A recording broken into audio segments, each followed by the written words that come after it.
10, 9, 8, 7, 6, 5, 4, 3, 2, 1, 0.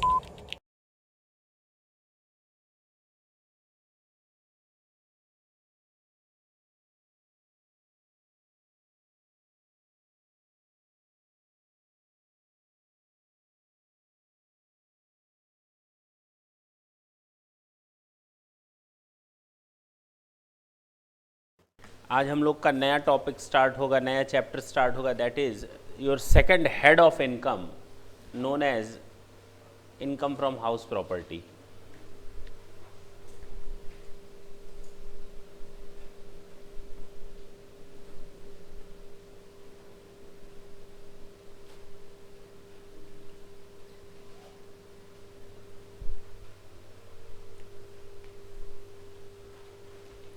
Second button on कर देना, second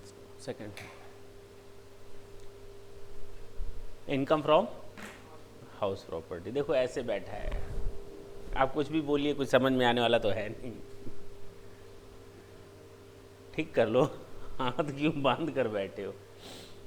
जैसे इंटरलॉक ईट्स नहीं होती, ब्रिक्स ऐसे जुड़ जाती हैं, उस ऐसे कोई आए तो खोले उसको कुल्हाड़ी वगैरह लेकर। देखो सेक्शन स्टार्ट होता है इस चैप्टर का 22 से, सेक्शन 22 से लेकर 27 तक, बस इतने ही सेक्शंस हैं। और इसका चार्जिंग सेक्शन है सेक्शन 22।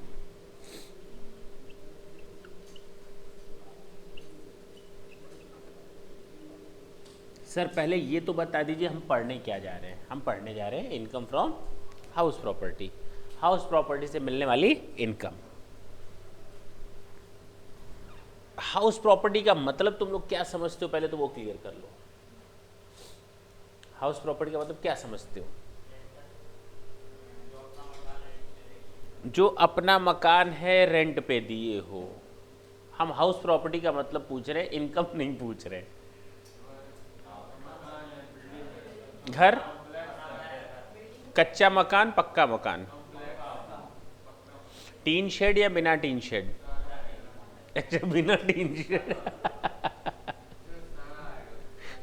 घर है बिना टीन शेड मतलब आकाश दिखे तो वो घर है, छत घर पे उस पे सो, बिस्तर पे सो, ऊपर देखो आकाश, सारे गिनना शुरू कर दो, बारिश हो तो मुंह पे गिरे है अच्छा और भी कुछ गिरता है ऊपर से? अच्छा, तो कहने का मतलब ये है कि घर के ऊपर क्या होनी चाहिए, चारों तरफ क्या होनी चाहिए? पैक होना चाहिए, दरवाजे और खिड़कियां होनी चाहिए और छत होनी चाहिए, यही तो है। दिमाग से निकाल देना घर का मतलब ये नहीं होता। इनकम टैक्स के पॉइंट ऑफ व्यू से घर का मतलब जरूरी नहीं कि 4 दीवारें हों, इतनी दीवारों से भी काम चल जाएगा। कितनी? 3। इतनी दीवारों से भी काम चल जाएगा, इतनी दीवारों से भी काम चल जाएगा, केवल टेक लगाकर खड़े रहने के लिए और कोई दीवार ना हो तो भी वो घर माना जाएगा। नहीं समझ में आई बात? अब जब कोई दीवार ही नहीं है तो छत कहाँ से रुकेगी? छत हो या ना हो उससे भी कोई फर्क नहीं पड़ता, टीन शेड हो या पक्का मकान हो कोई फर्क नहीं पड़ता। अब क्लियर है? क्यों सर, ऐसा तो घर देखा ही नहीं। जब भी तुम लोग के दिमाग में घर का ख्याल जाता है तो 4 दीवारें, घर के अंदर बैठना, वो समझ में आता है। क्या कभी घर के लॉन में नहीं बैठे हो? लॉन में नहीं बैठे हो? घर पे लॉन होगा तब ना बैठोगे, करा नहीं होता तो बैठते हाँ बोलो, लॉन में नहीं बैठे हो? बैठे हो, वो घर नहीं होता। कहाँ बैठते हो? सड़क पर बैठते हो। हाँ तो वो गार्डन एरिया आपका अपना होता है, बिग बॉस का नहीं, अपना ही अपना होता है।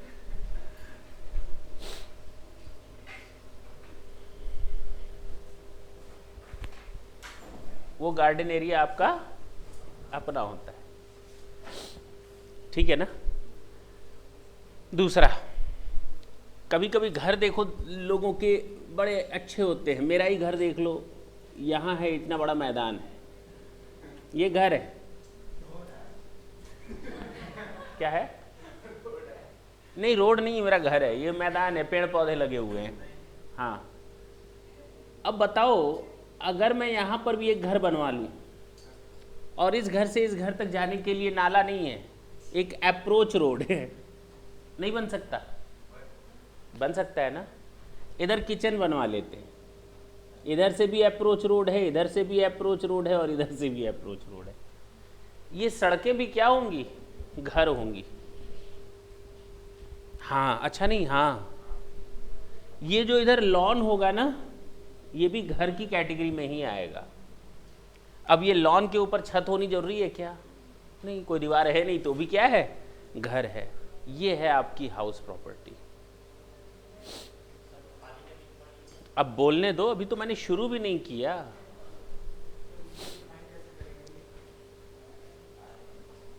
हमने वर्ड यूज किया घर के साथ लगी हुई जमीन। मैंने कहीं ये नहीं बोला जमीन के साथ लगा हुआ घर। जमीन इतनी बड़ी और घर यहां छोटा सा, तो ये घर के साथ लगी हुई जमीन नहीं है, जमीन के साथ लगा हुआ घर है। दोनों में फर्क है।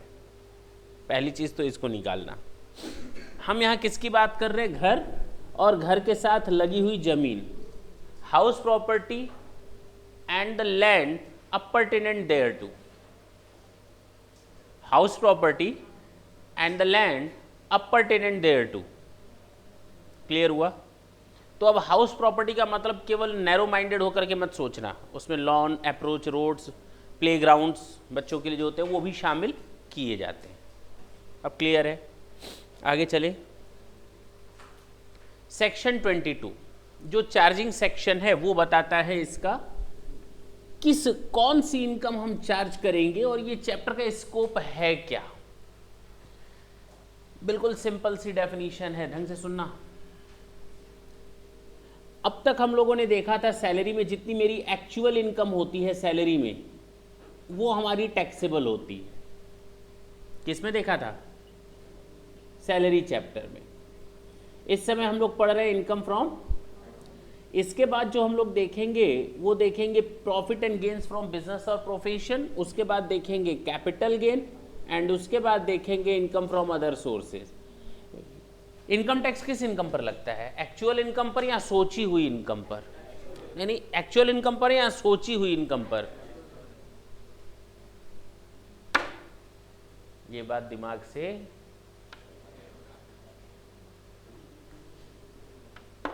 इनकम टैक्स एक्चुअल इनकम पर लगता है या सोची हुई इनकम पर लगता है? ये बात दिमाग से निकाल दो। यहां तक तो सही है। ये एक ऐसा हेड ऑफ इनकम है, only this is the head of income where income tax is to be charge on the calculated income. Might be your calculated income is not actual earned income, might be। तो जो estimated income होती है, हमने कुछ कमाया नहीं साल भर में, मेरे पास एक घर रखा हुआ है खाली है, रखा हुआ है खाली है साल भर, बावजूद उसके उस पर मान लिया जाएगा आपने 5 लाख रुपए कमाया, 3 लाख रुपए कमाया और उस पर टैक्स लग जाएगा। बताओ, मैंने घर एक दिन भी किराए पर नहीं उठाया, उस पर गवर्नमेंट हमसे क्या ले रही है? किराया, किराए पर टैक्स। गलत है ना? लेकिन क्या करें, ये चैप्टर ही ऐसा है। सारे हेड्स ऑफ इनकम पर इनकम टैक्स कैलकुलेटेड इनकम पर निकलता है, एक्चुअल इनकम। लेकिन हाउस प्रॉपर्टी में हमारी इनकम कैलकुलेटेड इनकम होती है। अब वो कैलकुलेटेड इनकम आपकी एक्चुअल रेंट होती है या नहीं, दैट इज अनदर मैटर। हो सकता है एक्चुअल इनकम पर टैक्स लगे, हो सकता है एक्चुअल इनकम पर टैक्स ना लगे। क्लियर? तो हमारा ये नोशनल इनकम पर टैक्स लगाता है। हाउस प्रॉपर्टी किस पर कैलकुलेशन करता है? नोशनल इनकम पर। थोड़ा और आगे बढ़ते हैं।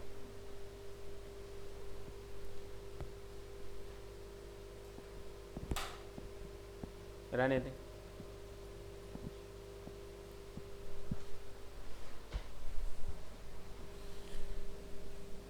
क्या बोलता है ये सेक्शन? ढंग से सुनेंगे बात नहीं। The annual value of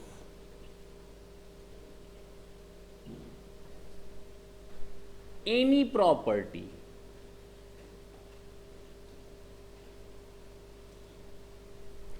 comprising,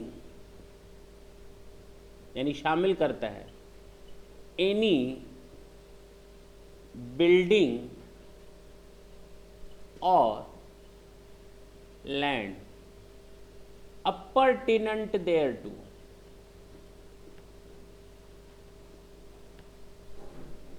of which assessee is the owner,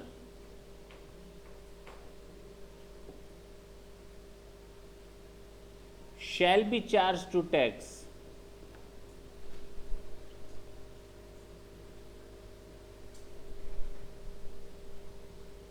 under the head income from house property.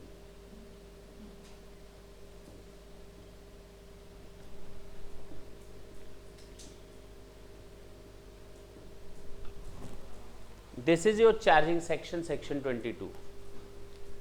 अब जरा एक एक चीज को देखने की कोशिश करते हैं, क्या स्कोप है इस सेक्शन का। The annual value of any property shall be chargeable to tax, not the actual income.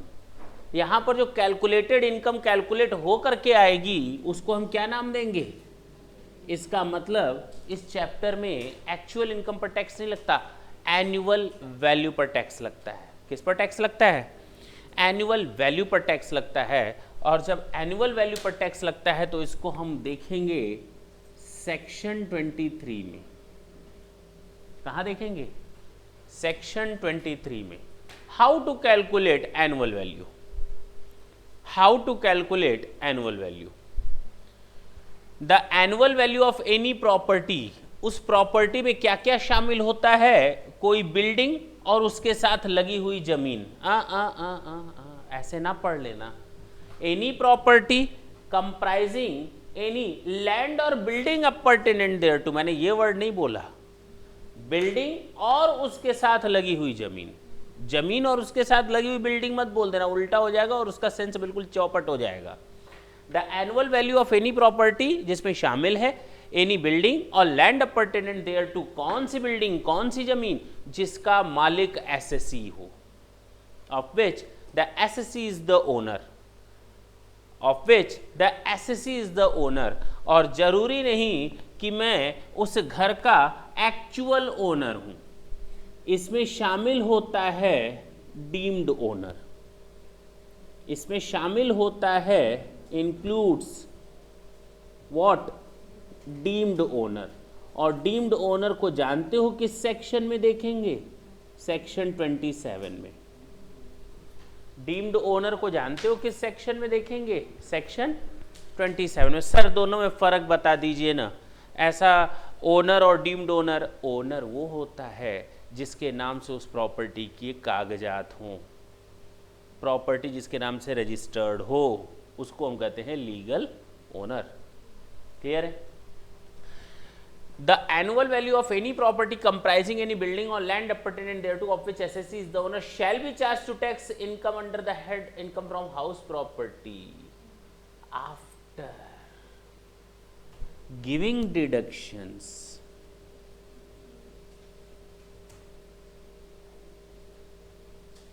Under section 24। Okay, तो हम लोग को तो सेक्शन 24 पता चल गया किस चीज का होगा, किस चीज का होगा? डिडक्शंस का। देखो ना, the annual value of any property comprising any building और land appurtenant thereto of which assessee is the owner shall be charge to tax under the head income from house property after giving deductions under section 24। Clear? समझ में आई बात? Section 22, section 23, section 24, section 27। Sir section 25, section 26 आएगा, कोई दिक्कत नहीं है।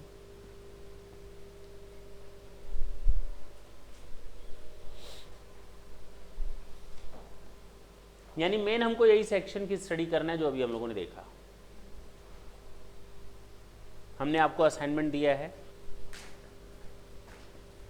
यहाँ बैठ जाए बाबू।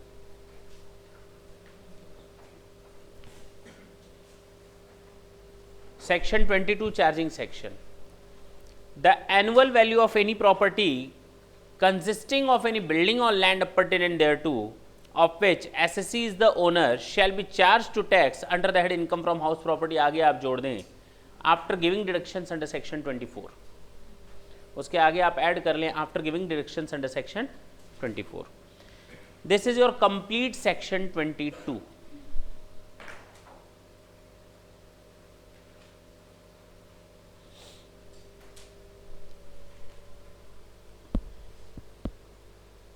क्लियर है? एक बात बताओ, ये मेरा घर 2 फ्लोर पे, ये फ्लोर नंबर 1, ये फ्लोर नंबर 2। मैंने ये घर लेट आउट कर दिया और मैं इस घर में खुद रहता हूं, जिसको हम नाम देंगे सेल्फ ऑक्यूपाइड प्रॉपर्टी। ये लेट आउट प्रॉपर्टी है जिसको मैंने किराए पर दिया हुआ है, और ये घर हमारा सेल्फ ऑक्यूपाइड प्रॉपर्टी है। कुछ लिखने की जरूरत नहीं है। बताओ मेरी ये इनकम किस हेड में टैक्सेबल होगी? हाउस प्रॉपर्टी में। किराएदार को लगा कि उसका बिजनेस कुछ मंदा लग रहा है, चल रहा है। किसको लगा? वो हमें किराया देता था 10,000। कितना देता था पर मंथ? अब इसका बिजनेस कुछ मंदा चलने लगा, कहीं करता होगा बिजनेस या नौकरी करता होगा, सैलरी कम पड़ती होगी। इसने अपना सारा सामान इतने तक शिफ्ट कर दिया और ये घर खुद किराए पर उठा दिया, और इस किराएदार से किराया लेने लगा ये 8,000 रुपए। ठीक है ना? अब बताओ ये इनकम कहां टैक्सेबल होगी? किराएदार के हाथ में या मालिक के हाथ में?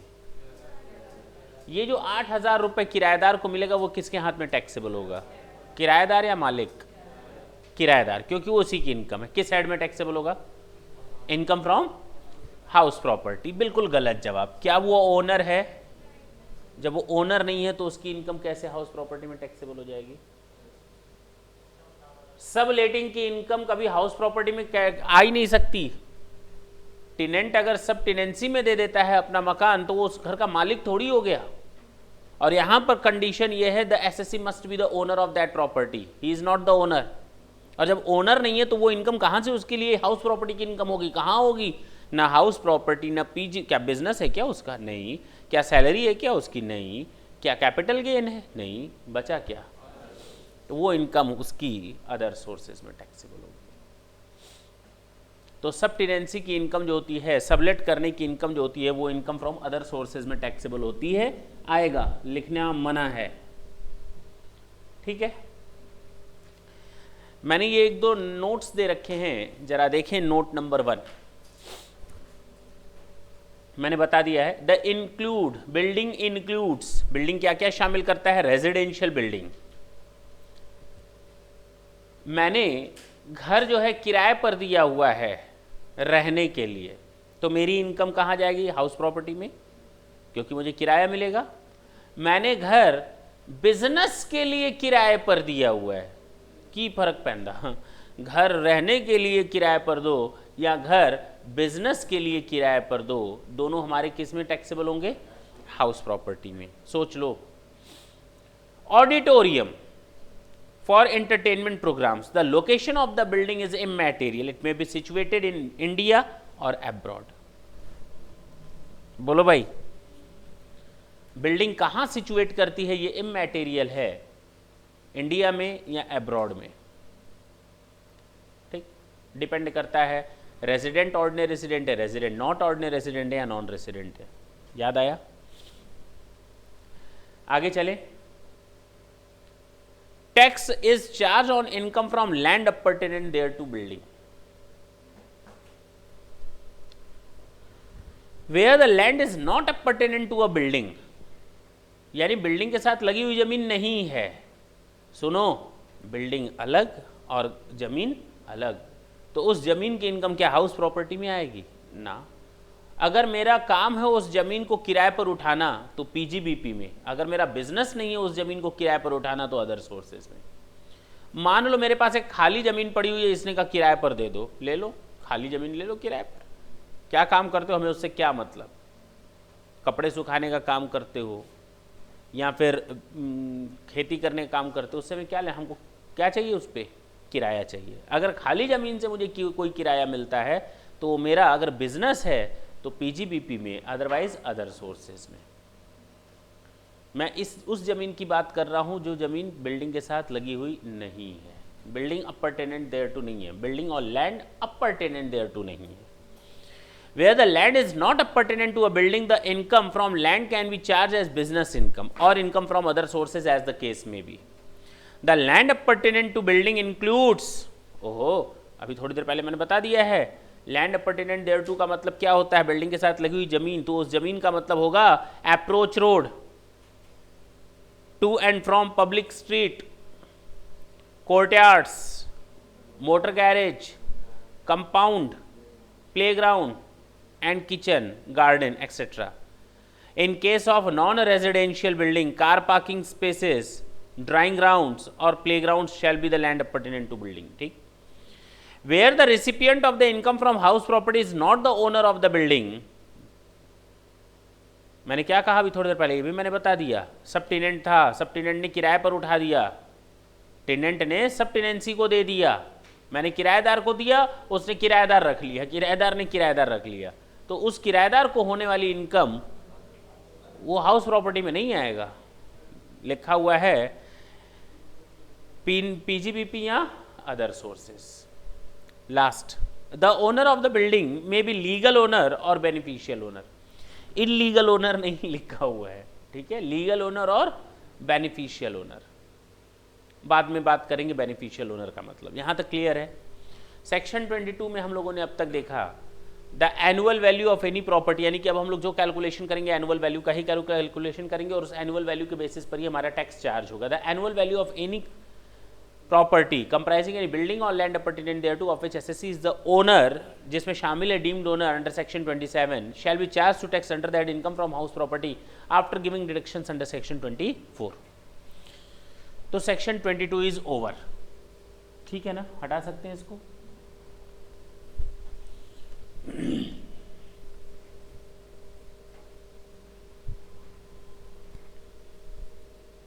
फॉर्मेट क्या है कैलकुलेशन का, देखें इधर,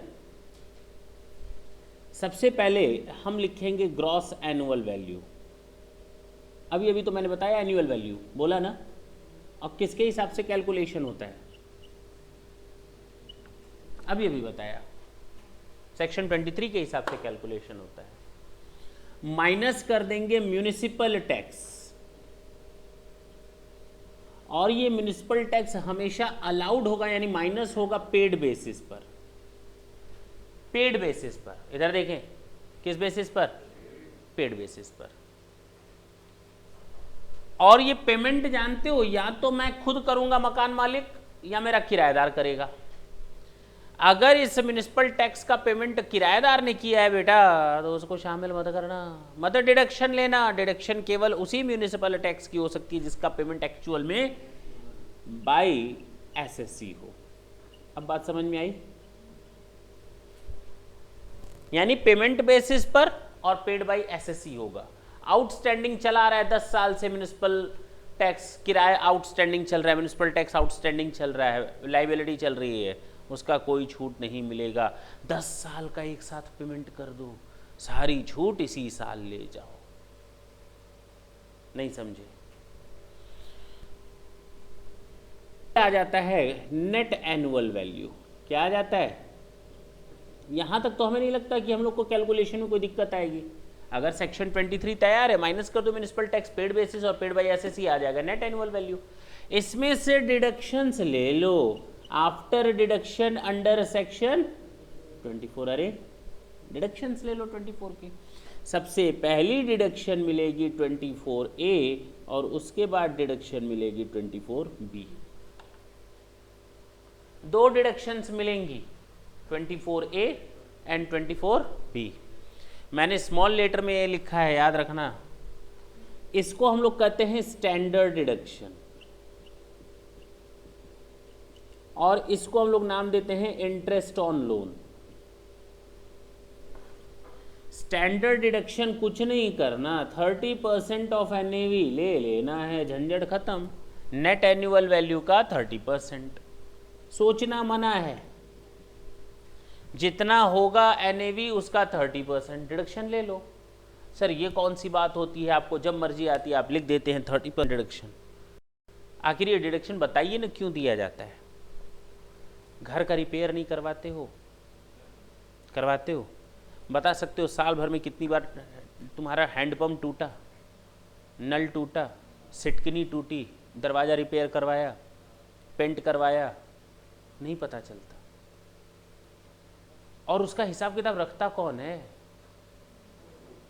नहीं रखता जल्दी कोई। नहीं, साफ सफाई का, मेंटेनेंस का रखते हो क्या? रखते हो हिसाब? नहीं रखता कोई। तो गवर्नमेंट ने कहा इतने सारे खर्चे करते हो तुम लोग, इंश्योरेंस प्रीमियम वगैरह देते हो, तमाम तरीके के खर्च करते हो अपने घर पे, तुम एक एक डिडक्शन मांगोगे हम तो रो देंगे। मत रुलाओ हमें, सीधा सीधा 30% डिडक्शन ले लो उन सारे खर्चों का। अब बोलना मत, किसी खर्चे का मुंह से नाम ना लेना। नहीं समझे मेरी बात? अब किसी खर्चे का नाम ना लेना। देखो ना कितना सिंपल कर दिया, चैप्टर ही आसान हो गया।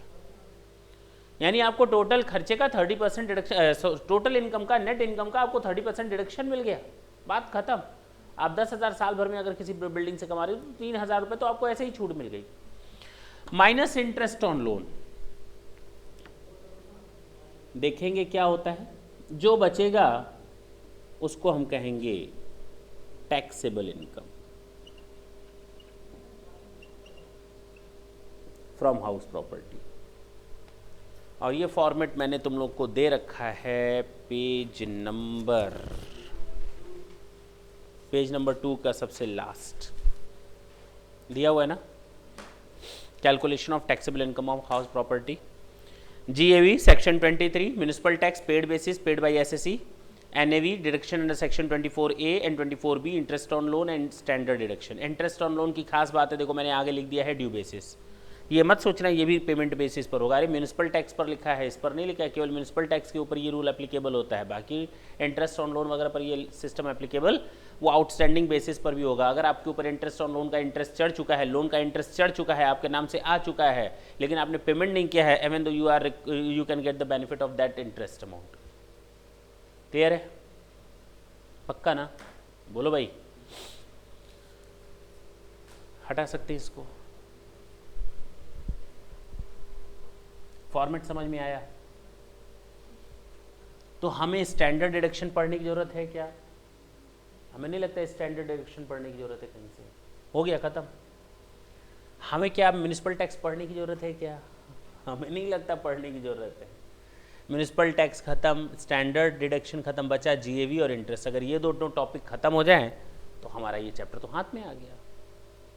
अगर ये दो टॉपिक हम लोग कवर कर लें, GAV and interest on loan, तो सबसे पहले किसको टारगेट करते हैं? GAV। दोनों डिडक्शन एक साथ मतलब अगर दोनों मिलेंगे तो बिल्कुल मिलेंगे। इंटरेस्ट बिल्कुल उसको शामिल नहीं किया गया है 30% में। 30% के अलावा आपको डिडक्शन मिलेगा इंटरेस्ट ऑन लोन का। दोनों के सेक्शंस अलग अलग हैं। चलो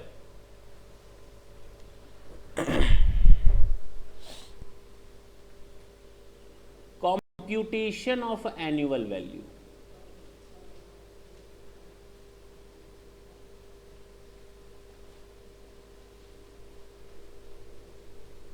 देखो ना, जब हम एनुअल वैल्यू का कैलकुलेशन करेंगे तो 4 फैक्टर्स दिमाग में सेट करेंगे। कितने फैक्टर्स? इन 4 फैक्टर्स के बेसिस पर ही हम कैलकुलेशन कर पाएंगे ग्रॉस एनुअल वैल्यू का। वो 4 फैक्टर्स हैं, पहला म्युनिसिपल वैल्यू, जिसको हम MV लिख सकते हैं। दूसरा फेयर रेंट, जिसको हम FR लिख सकते हैं। तीसरा स्टैंडर्ड रेंट, जिसको हम SR लिख सकते हैं। और फोर्थ एक्चुअल रेंट, जिसको हम AR लिखेंगे। और बड़े ही सिस्टमैटिक तरीके से मैंने लिखा है लाइन से। Municipal value, fair rent, municipal value, fair rent, standard rent and actual rent. In 4 factors पर हमारा तय होगा क्या? Gross annual value. Municipal value, actual rent तो वो जो आप वसूल कर रहे हो, एक्चुअल रेंट वो जो आप वसूल कर रहे हो। आपने किराएदारी 12 महीने के लिए दी, कितने महीने के लिए दी? लेकिन रेंट जो मिला है वो हमें केवल 10 महीने के लिए, 12 महीने का मिल गया। तो एक्चुअल रेंट कितने महीने का मिला? तो एक्चुअल रेंट का मतलब कितना महीना? 12 महीना।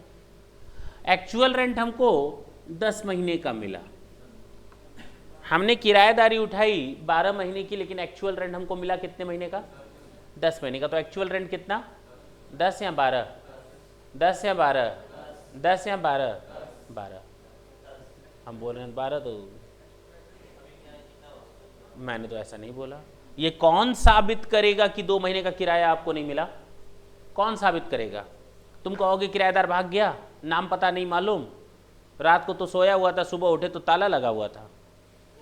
और सरकार को तुम एप्लीकेशन दोगे, FIR करवाओगे, पता नहीं किराएदार था भी कि नहीं तुम्हारे घर में, तुम्हारे ही घर का कोई बंदा रहता था, उसको नीचे बुला लिए, भगवान जाने। अब गवर्नमेंट हर घर में दरवाजा खटखटा करके नहीं ना पूछेगी ये आपके कौन लगते हैं, एक्चुअल में किराएदार हैं, बाहर से आए हैं। बात समझना, कहीं नहीं होता ये सिस्टम। तो गवर्नमेंट ने थोड़ा सा इसमें सिस्टम चेंज किया। ऐसे तो हम परेशानी में आ जाएंगे। गवर्नमेंट ने कहा कब तक किससे पूछते रहेंगे तुम कहाँ से आए हो, कहाँ पहले रहते थे, किराया दिया या नहीं दिया? अरे कौन बताता है? यहाँ तो किराया लेने वाले ये नहीं बताते गवर्नमेंट को हमको किराया मिला है। घर किराए पर दे देते हैं, साल भर इनकम आती है, कैश में आती है, घर का खर्चा चलाते हैं, गवर्नमेंट को हिसाब भी नहीं देते कि किराया मिला है। नहीं समझे?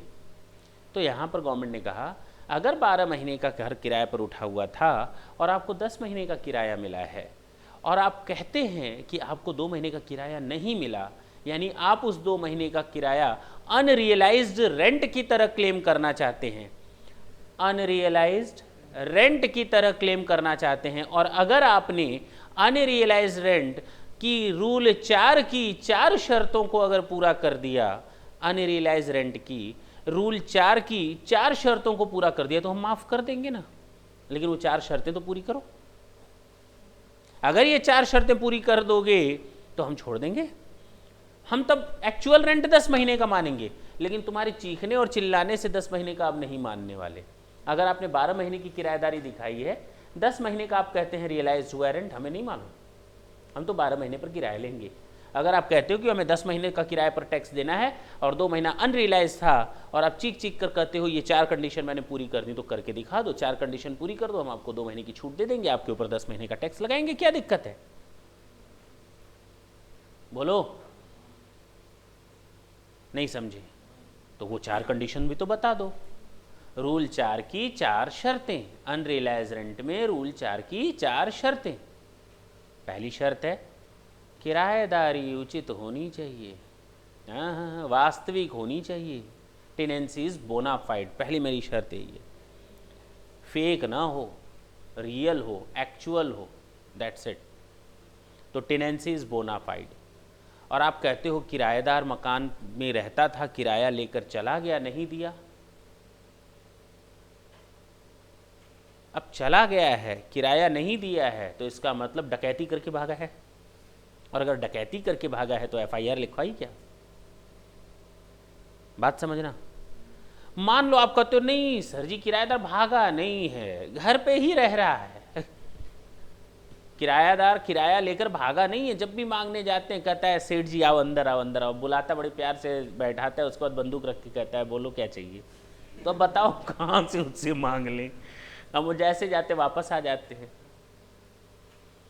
तो आपका ये बहाना कितने सालों तक चलेगा? घर आपका है, गुंडे और बदमाशों को आपने किराए पर दिया हुआ है, और आप ये क्लेम कब तक करते रहेंगे? हम आपका क्या ये क्लेम एक्सेप्ट कर लें?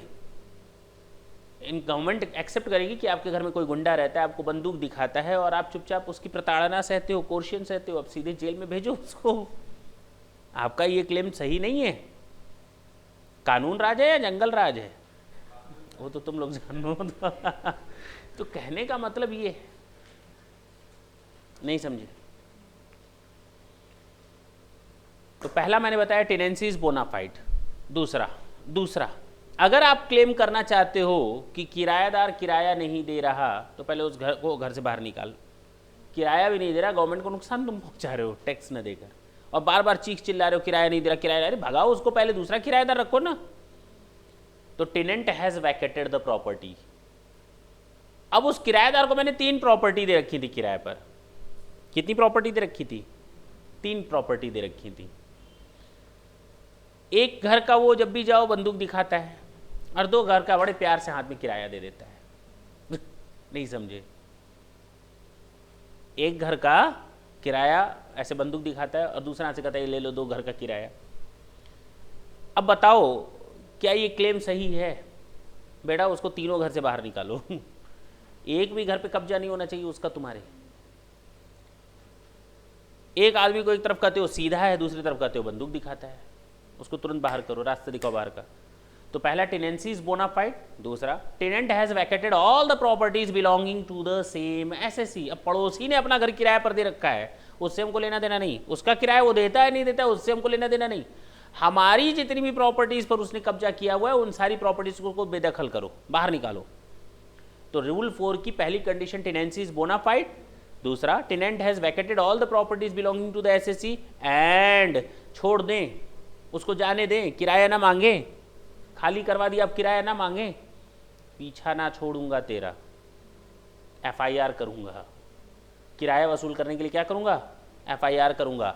The SSC has taken all the legal steps against tenant to recover the unrealised rent. आपको ये प्रूफ दिखाना पड़ेगा सरकार को, इनकम टैक्स डिपार्टमेंट को, कि देखो किसी मकान पर कब्जा नहीं है, अब दूसरे किराएदार आ गए, देखो मैंने एफआईआर लॉन्च करवाई है। और असेसिंग ऑफिसर को मुझे लास्ट कंडीशन है सेटिस्फाई करना पड़ेगा कि भैया जितने भी कर ले तू सितम, वो किराया तो कभी देगा नहीं। उसको जितने भी डंडे लात और घूसे पड़ेंगे सरकार के, वो किराया देने वालों में से नहीं है। और अगर असेसिंग ऑफिसर सेटिस्फाई हो जाता है, हाँ ये बंदा सही कह रहा है, पहला टेनेंसी बोनाफाइड थी, हाँ, टेनेंट ने सारे मकान खाली कर दिए, हाँ, आपने उसके खिलाफ लीगल स्टेप्स ले लिए, हाँ, और अब मुझे लगता है कि तुमको किराया मिलेगा नहीं, तुम्हारा जो किराएदार है वो ढीठ है, देखो उसको लग रहा है कभी मिला नहीं है उससे, लेकिन उसको लग रहा है कि वो ढीठ है, वो पैसा देने वालों में से नहीं। तो 10 महीना का हम लोग का एक्चुअल रेंट माना जाएगा, न कि 12 महीने का। 2 महीने का हमको अनरियलाइज रेंट की छूट, तब वहाँ एक्चुअल रेंट हम कितने महीने का लेंगे? 10 महीने का। लेकिन अगर हम कोई कंडीशन सेटिस्फाई नहीं करवा पा रहे हैं तो भैया 12 महीने का। तुम्हारी बातों को हम नहीं मानने वाले। बंदूक दिखाता है, किराएदारी भी है, अब पता नहीं फेक है एक्चुअल है, भगवान जाने, है कि नहीं। तो भाग गया घर से लेकर के, लेकिन तुमने एफआईआर नहीं दर्ज करवाई, क्या रीज़न है भाई? नहीं समझे? तो वहाँ पर हम आपका 10 महीने का नहीं लेंगे एक्चुअल रेंट, 12 महीने का ही लेंगे। अब फिर से बोलते हैं एक्चुअल रेंट। मैंने 12 महीने का किराए पर उठाया हुआ था मकान और 12 महीने का किराया मिल गया। बताओ एक्चुअल रेंट कितने महीने का? सोचना ही नहीं है। मैंने 12 महीने किराए पर मकान उठाया हुआ था, 10 महीने का किराया मिला है 12 महीने का। लेकिन अगर रूल 4 की चारों कंडीशन सेटिस्फाई कर दूं तो 10 महीने का। मैंने बिल्डिंग किराए पर उठाई हुई थी 10 महीने की और मुझे किराया मिला है 10 महीने का।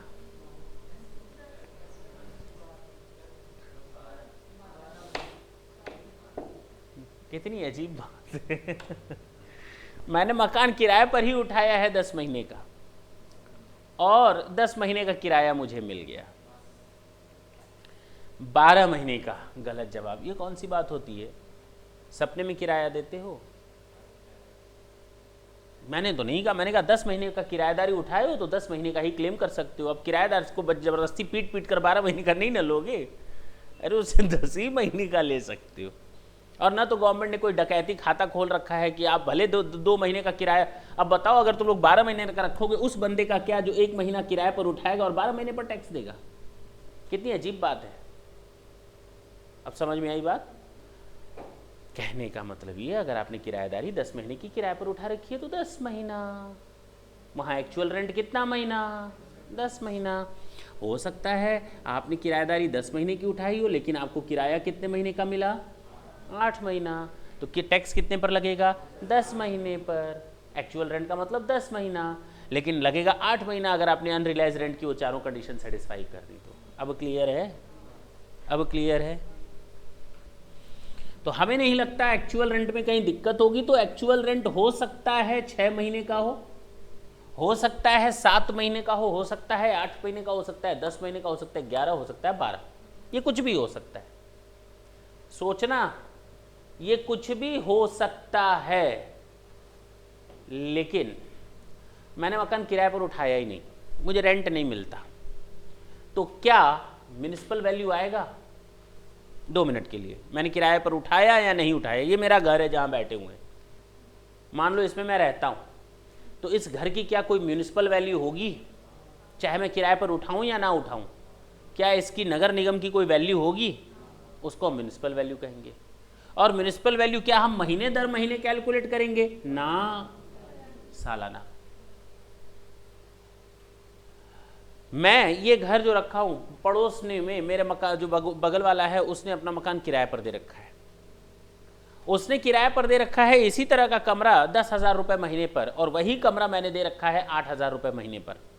तो मेरा एक्चुअल रेंट तो 8,000 रुपये महीना है, लेकिन इसी तरह का फेयर रेंट जो बगल वाले ने उठाया है वो 10,000 रुपये है। फेयर रेंट का मतलब सेम टाइप का मकान आसपास के मोहल्ले में कितने पर किराए पे उठाया जा सकता है, उसको हम कहेंगे फेयर रेंट। तो ये भी कितना होगा? पर एनम के हिसाब से होगा, क्योंकि ये एक्चुअल इनकम तो ली नहीं जा रही, एस्टिमेटेड है, तो पर एनम के हिसाब से, चाहे मकान किराए पर उठाया हो या ना हो। स्टैंडर्ड रेंट हर सिटीज में एप्लीकेबल नहीं होता, स्टैंडर्ड रेंट हर सिटी में एप्लीकेबल नहीं होता, केवल स्टैंडर्ड रेंट कंट्रोल एक्ट जहां जहां लगता है वहां। और स्टैंडर्ड रेंट बताता है कि this is the maximum limit of rent which can be recovered from the tenant, that's it. अब आप उससे ज्यादा वसूलते हो, उससे कम वसूलते हो, that is another matter, but this is the maximum limit of the rent. लिखना नहीं, this is the maximum limit of rent. और ये भी क्या होता है? Per annum. अच्छा, 4 में से 3 फैक्टर पर एनम, और ये आपका 12 महीने का भी हो सकता है, 10 महीने का भी हो सकता है, 8 महीने का भी हो सकता है, 2 महीने का भी हो सकता है, 1 महीने का भी हो सकता है, और 0 महीने का भी हो सकता है। अब क्लियर है? अब इन्हीं में वेरिएशंस होने के कारण, वैल्यू अलग अलग होने के कारण मेरा आया सेक्शन 23, जो आपको बताएगा अब how to calculate your gross annual value. अब हटा सकते हैं, ढंग से सुनना। कभी कभी हम 2 महीने की तुलना 10-12 महीने से करेंगे, 0 महीने की तुलना 12 महीने से करेंगे, 10 महीने की कंपैरिजन 12 महीने से करेंगे। जरूरी है क्या 10 महीने वाला कम हो और 12 महीने वाला अधिक हो? जरूरी है 10 महीने वाला कम और 12 महीने वाला रेंट अधिक हो? नहीं। हो सकता है 10 महीने वाला ज़्यादा और 12 महीने वाला कम हो, उल्टा भी हो सकता है। हो सकता है 2 महीने वाला साल भर के रेंट से अधिक हो गवर्नमेंट के, कुछ भी हो सकता है। अब उसी को ही देखना है। हटाए, ये मैंने फैक्टर्स दे रखे हैं आपको पेज नंबर 2 में, section 23, computation of gross annual value factors, actual rent, municipal rent, fair rent and standard rent दिया हुआ है ना। कैसे कैलकुलेट होता है इधर देखें। सबसे पहले छोड़ दें किताब, सबसे पहले म्युनिसिपल वैल्यू और फेयर रेंट, इन दोनों में जो अधिक होगा उसको हम मान लेंगे fair rent number 1। Municipal value और फेयर रेंट जो दोनों में अधिक होगा उसको मान लेंगे फेयर रेंट नंबर 1। किनारे करो ऊपर का हिसाब किताब, हमारे पास मिल गया फेयर रेंट नंबर 1। ये भी पर एनम और ये भी पर एनम, दोनों पर एनम का कंपैरिजन कर लिया। इसके बाद फेयर रेंट नंबर 1 का कंपैरिजन हमने स्टैंडर्ड रेंट से किया। मैंने कहा ना this is the maximum limit, standard rent, इससे ऊपर आप किराए पर नहीं उठा सकते। अच्छा, तो जो दोनों में से लोअर हो, फेयर रेंट नंबर 2, पहले म्युनिसिपल वैल्यू और फेयर रेंट, जो दोनों में अधिक हो fair rent number 1, fair rent number 1 and standard rent, जो दोनों में से कम हो फेयर रेंट नंबर 2। अब हम फेयर रेंट नंबर 2 का कंपैरिजन करेंगे। बचा क्या लास्ट में? हो सकता है ये सालाना हो सकता है कि ये सालाना ही होगा, और ये 12 महीने का भी हो सकता है, 8 महीने का भी हो सकता है, 7 महीने का भी हो सकता है, 6 महीने का भी हो सकता है, 5 महीने का भी हो सकता है, 1 महीने का भी हो सकता है, 0 महीने का भी हो सकता है। फिलहाल 0 महीने को तो हम किनारे कर दे रहे हैं फिलहाल।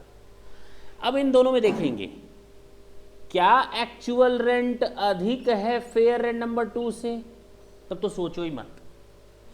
अगर एक्चुअल रेंट अधिक है, सबसे अधिक एक्चुअल रेंट है, और तुम चीख चीख कर कह रहे हो कि मेरा एक्चुअल रेंट सबसे अधिक है, मेरा एक्चुअल रेंट सबसे अधिक है, तो गवर्नमेंट क्यों आपसे फेयर रेंट पर टैक्स मांगेगी? आपसे तो गवर्नमेंट एक्चुअल रेंट पर टैक्स मांग लेगी। नहीं समझे? तो एक्चुअल रेंट ही हमारा ग्रॉस एनुअल रेंट वैल्यू हो जाएगा। कितना आसान है नहीं?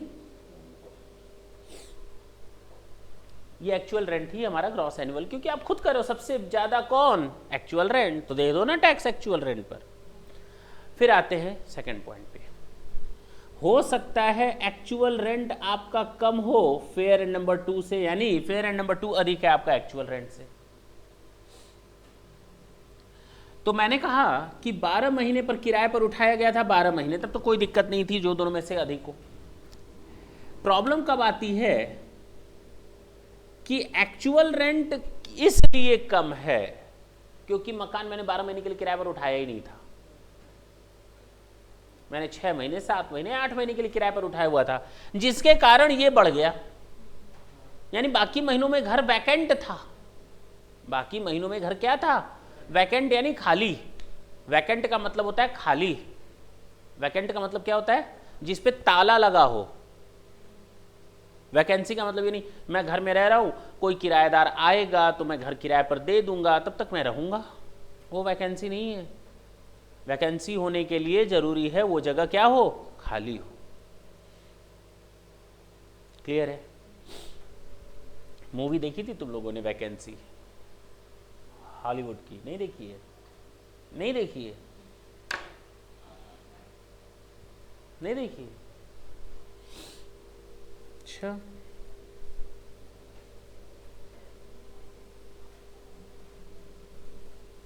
छोड़ो। नहीं देखी तो अब क्या बात करी ना। देखो, actual rent is lower than fair rent number 2। Fair rent number 2 अधिक हो गया। क्यों अधिक है फेयर रेंट? क्योंकि एक्चुअल रेंट कम है। और एक्चुअल रेंट कम क्यों हो गया? क्योंकि वैकेंट था घर कुछ महीनों के लिए, 2 महीने, 3 महीने, 4 महीने। अगर वो वैकेंट नहीं होता तो अधिक हो जाता। अगर तुम्हें ये रीजन मालूम है कि अगर वो वैकेंट नहीं होता, वो 2, 3, 4 महीने, 5 महीने, तो शायद हमारा ये एक्चुअल रेंट अधिक हो गया होता फेयर रेंट से। तो हमको ये कैलकुलेशन करना पड़ेगा, देखना पड़ेगा क्या ये रीजन है। इफ ड्यू टू वैकेंसी, अगर ये रीजन है किसके कारण? वैकेंसी के कारण, तो हमारा इसका मतलब सरकार को मूर्ख बनाने का कोई इरादा नहीं है। हम जो एक्चुअल रेंट ले रहे हैं वो जेन्युइन है, तो एक्चुअल रेंट ही हमारा बन जाएगा क्या? Gross annual.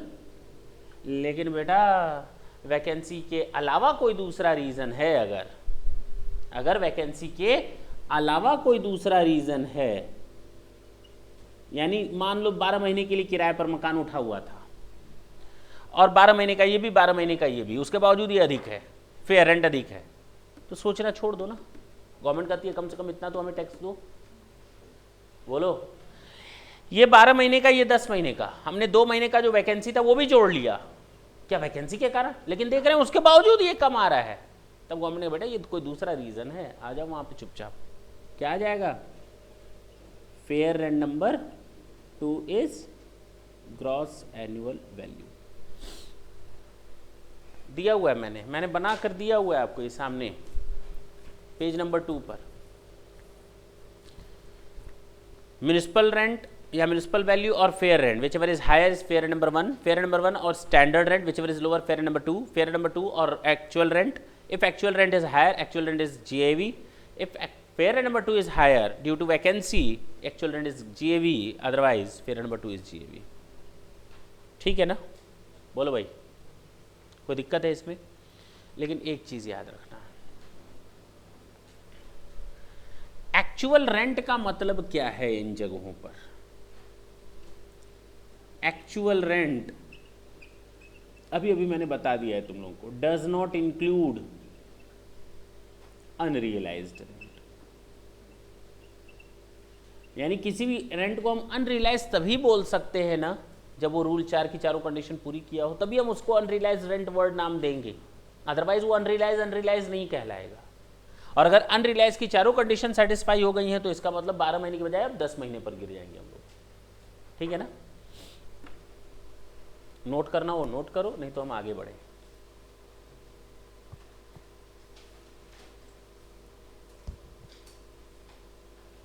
अब तक जानते हो हम लोगों ने क्या क्या देख लिया इस चैप्टर में?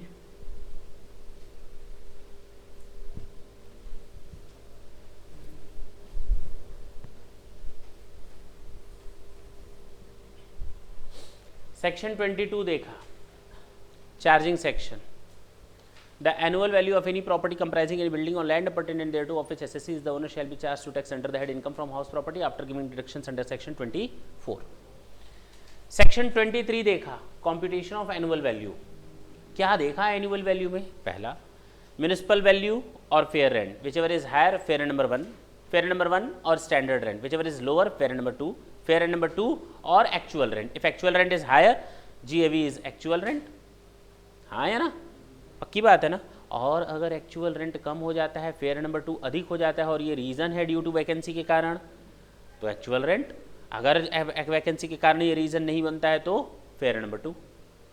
और ये याद रखना, actual rent doesn't include unrealise rent. और अनरियलाइज रेंट होने के लिए रूल 4 की 4 शर्तों को पूरा कर लो.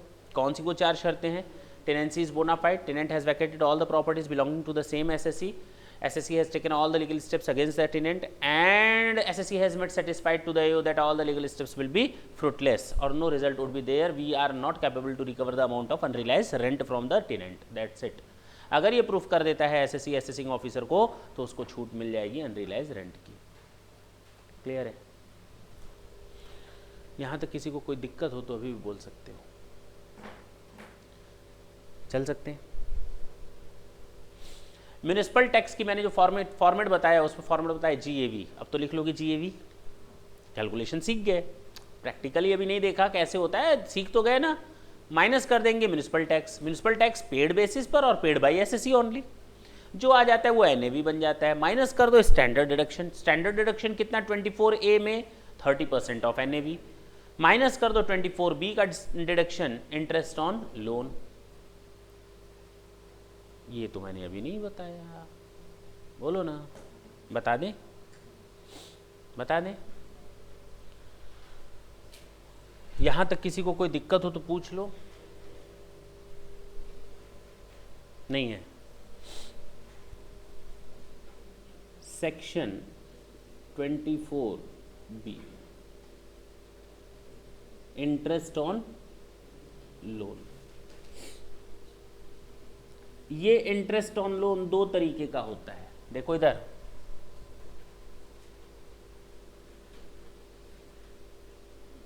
रेलिवेंट प्रीवियस ईयर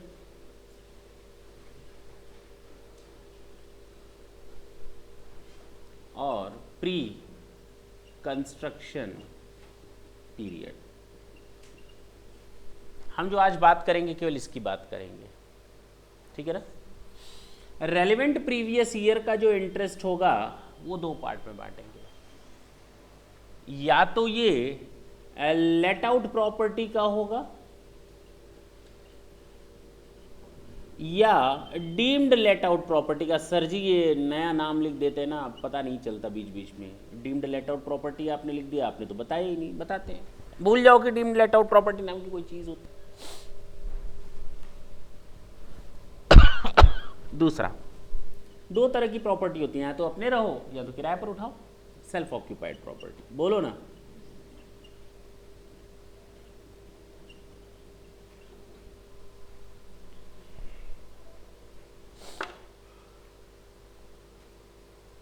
कहा गया लेट आउट प्रॉपर्टी या डीम्ड लेट आउट प्रॉपर्टी का जितना भी इंटरेस्ट होगा 100% interest on loan is deductible. सोचना मना है, सोचना मना है। जितना इंटरेस्ट बनता है वो सारा का सारा डिडक्टेबल होगा, सोचना। क्लियर? कितना सिंपल था ये। टेंशन तो ये देता है और ये देता है। इसके टेंशन की बात करते हैं, सेल्फ ऑक्यूपाइड प्रॉपर्टी पर इंटरेस्ट ऑन लोन। कहा गया या तो आपको डिडक्शन मिलेगी, एक दिमाग से 1.5 लाख का भूत नहीं उतर रहा, 2 लाख। असाइनमेंट में भी शायद 150 लिखा है, उसको अगर नहीं लिखा है 2 लाख तो आप सही कर लेंगे। या फिर 30,000। या तो आपको इसकी छूट मिलेगी maximum 2 lakh, maximum word use किया गया है। या तो आपको छूट मिलेगी 30,000।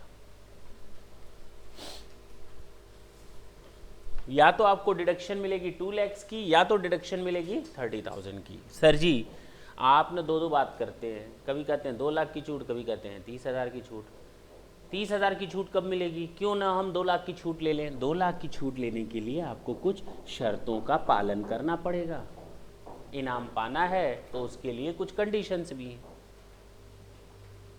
कंडीशंस क्या है? पहला, आखिर हम किसकी बात कर रहे हैं? Interest on loan. वो लोन जो मैंने ले रखा है क्या करने के लिए? शादी कराने के लिए बच्चों की। हाँ, वो लोन जो मैंने ले रखा है कार लेने के लिए। हाँ, वो लोन जो मैंने ले रखा है बच्चों को पढ़ाने के लिए। अच्छा, घर बनवाने के लिए। बिल्कुल सही बात है, हाउस प्रॉपर्टी पढ़ रहे हैं तो लोन भी तो उसी का ही होगा ना। तो पहला, लोन इज टेकन फॉर घर बनवाने के लिए, घर खरीदने के लिए, घर रिपेयर करवाने के लिए, घर को रिनोवेट करवाने के लिए। किस पर्पस के लिए? घर बनवाने या खरीदने के लिए, दोनों। बनवाना या खरीद। अब तुम घर बनवाओ भी और खरीदो भी, ये कौन सी बात? यहाँ तो बनवाओगे यहाँ तो खरीदोगे एक बार में। तो loan is taken for acquisition और कंस्ट्रक्शन ऑफ हाउस।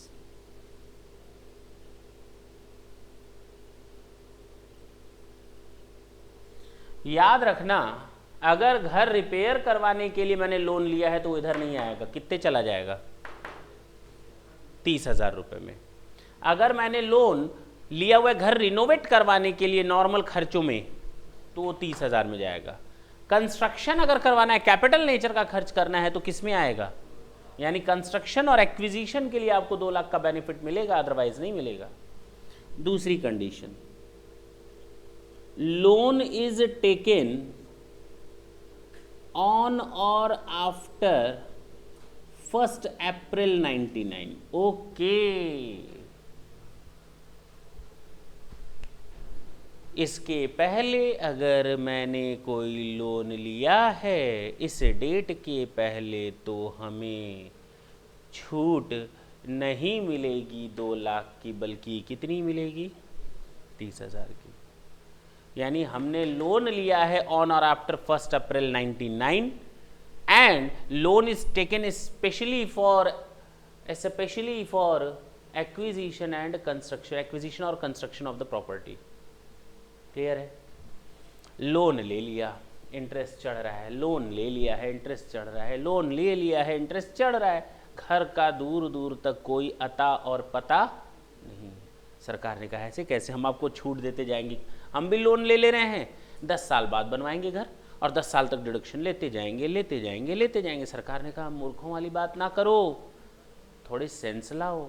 अगर आपने घर बनवाने और ख़रीदने के लिए लोन लिया है और 1,499 के बाद लिया है, 1,499 या उसके बाद लिया है, तो आपको हम मौका देते हैं। जिस साल आपने लोन लिया है, घर बनवाने में थोड़ा टाइम लगता है ना, ऐसा थोड़ी आज लोन निकलवाया कल घर में रहने लगे हैं, है कि नहीं? गवर्नमेंट ने कहा हम आपको 3 साल की मोहलत देते हैं। वो घर कितने साल के अंदर पूरा हो जाना चाहिए? 3 साल के अंदर पूरा हो जाना चाहिए। अगर 3 साल के अंदर तुमने बनवा लिया तो आपको छूट मिलती रहेगी 2 लाख की। बेटा अगर ज़्यादा हो गया ना तो इधर सरक जाना। नहीं समझे? ढंग से देखना मैं वर्ड क्या लिख रहा हूँ। Construction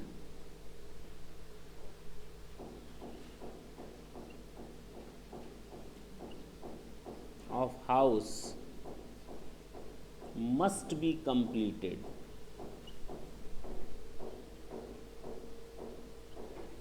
within 3 years।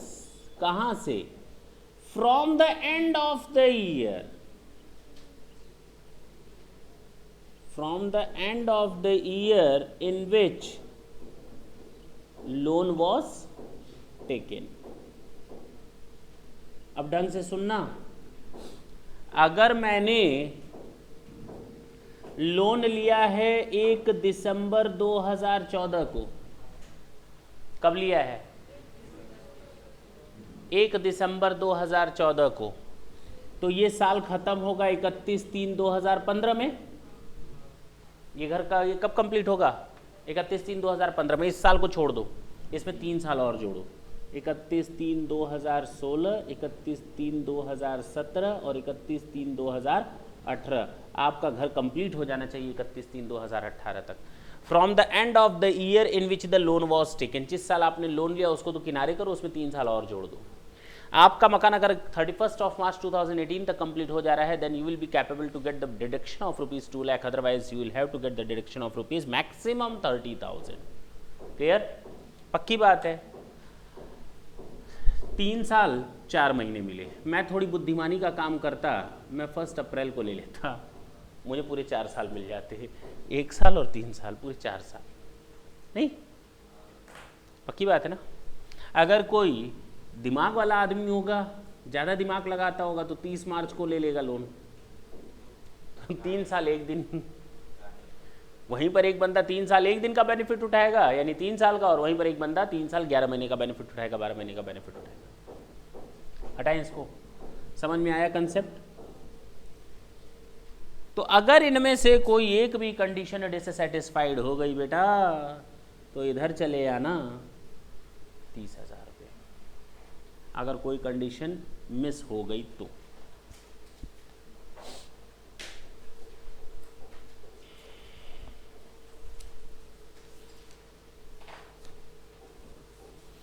देखें 24B, page number 3। 24A standard deduction 30% of NAV, clear है। 24B interest on loan, let out और डीम्ड लेट आउट प्रॉपर्टी मैंने बता दिया 100% इंटरेस्ट इज अलाउड, और सेल्फ ऑक्यूपाइड प्रॉपर्टी के लिए if the following conditions are fulfilled then maximum ₹2 lakh is allowed, otherwise ₹30,000 is allowed. Maximum rupees कितना है? 2 lakh. Loan is taken for construction or acquisition of house. Loan is taken on or after 1st April 1999. House must be acquired or constructed within 3 years from the end of the year in which the loan was taken. ठीक है ना? बोलो भाई, इसमें कहीं कोई doubt है तो बोल सकते हो।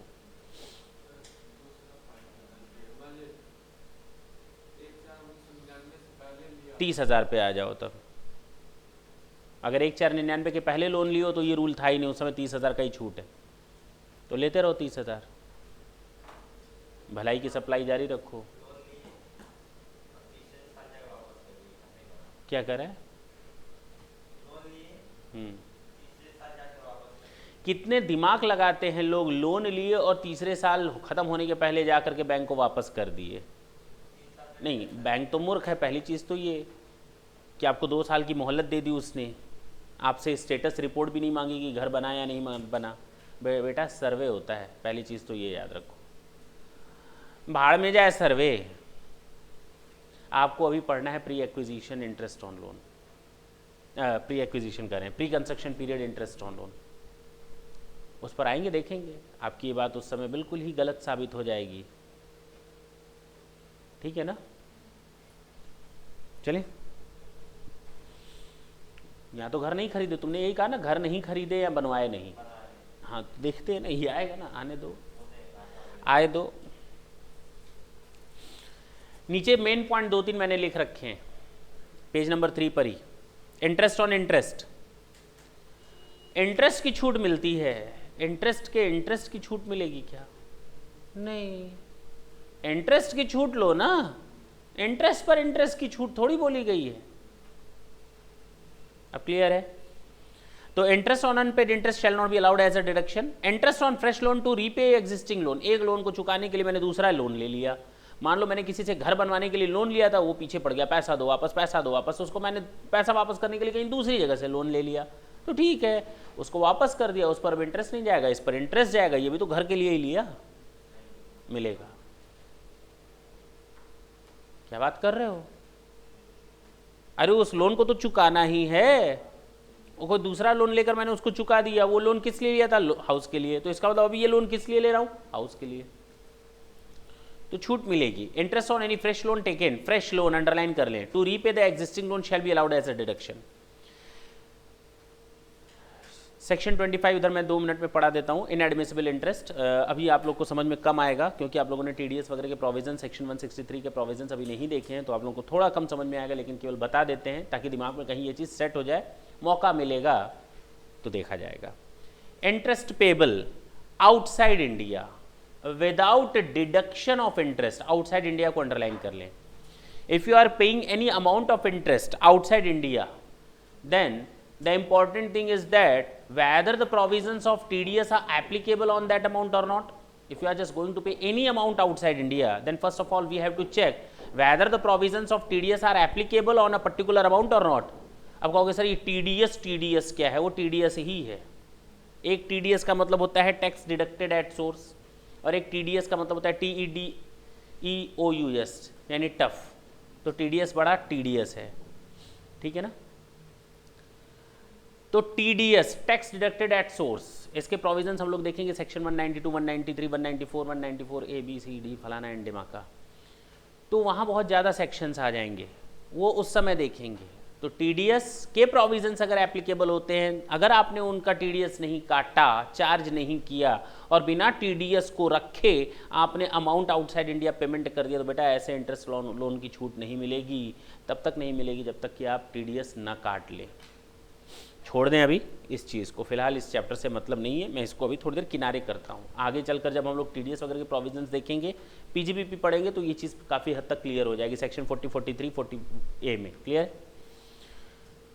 हो गया। ब्रोकरेज, एनी ब्रोकरेज और commission paid for acquiring the loan will not be allowed as a deduction. Underline कर लें, इंपॉर्टेंट थिंग है, बहुत इंपॉर्टेंट पॉइंट है। लोग इसको छूट लेते हैं, लोग छूट नहीं मिलेगी भैया। इंटरेस्ट का मतलब इंटरेस्ट की छूट होती है, ब्रोकरेज की छूट नहीं मिलेगी। इंटरेस्ट का मतलब इंटरेस्ट की छूट होती है, कमीशन की छूट नहीं मिलेगी। इंटरेस्ट का मतलब इंटरेस्ट की छूट होती है, इंटरेस्ट ऑन इंटरेस्ट नहीं होता। क्लियर है? हम लोगों ने क्या क्या देख लिया, जरा देखें पेज नंबर 1 में। चार्जिंग सेक्शन देख लिए, उसके सारे नोट्स देख लिए। डीम डोनर हम लोग नेक्स्ट क्लास में देखेंगे। सेक्शन 23 देख लिया, 26 अभी नहीं देखा। कैलकुलेशंस देख लिए, स्टैंडर्ड डिडक्शन और इंटरेस्ट ऑन लोन देख लिया, प्रायर पीरियड इंटरेस्ट देखना है, दैट्स इट। नेक्स्ट क्लास में आपको इस चैप्टर की सारी थ्योरी क्या हो जाएगी, कंप्लीट हो जाएगी। उसके बाद हम लोग क्या करेंगे, न्यूमेरिकल। थैंक यू बच्चों।